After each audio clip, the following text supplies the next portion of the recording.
जय हिंद बच्चों। Thales theorem हम आपको बताने जा रहे हैं, जिसको बीपीटी भी कहते हैं, बेसिक प्रोपोर्शनलिटी थ्योरम।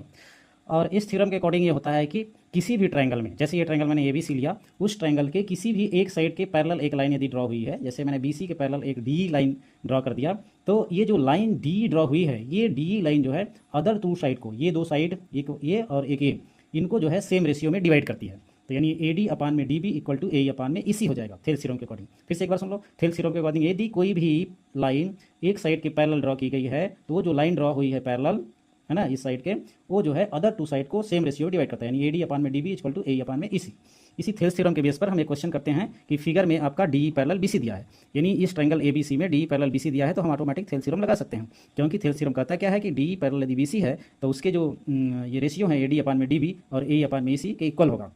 ये थेल्स थ्योरम के अकॉर्डिंग है। तो हमने ए डी अपान में डी बी, ए अपान में इसी मैंने लिख दिया। तो ए डी की वैल्यू 1.5 रखा था, इसलिए 1.5 रखा। डी बी की वैल्यू 3 सेंटीमीटर रखा था, 3 रखा। ए की वैल्यू 1 दिया था, 1 रखा। और ये इसी की वैल्यू कुछ नहीं दिया था, तो एक्स मान लिया मैंने।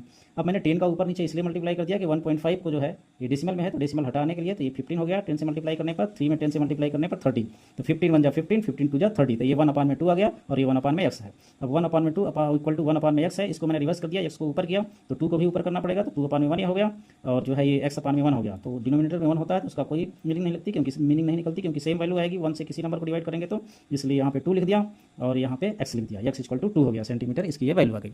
यदि यही आपका क्वेश्चन जो है इस तरीके से हो, ट्रायंगल पी क्यू आर हो और इस पी क्यू के पैरेलल जो है ई डी ड्रा हुआ है, तो आपको क्या लिखना है, आर ई अपान में A Q equal to R D upon में डी पी लिखना है। अब ये गलती नहीं करनी है कि इधर आर ई अपान में ई क्यू लिख दिया और इक्वल टू करके बी डी अपान में डी आर लिख दिया, ये रॉन्ग होगा। क्योंकि आप यहाँ से चल रहे हैं यदि आर ई अपान में ई क्यू, तो इसी सीक्वेंस में इधर से ही इधर जाना पड़ेगा, आर डी अपान में डी पी लिखना पड़ेगा। Thank you.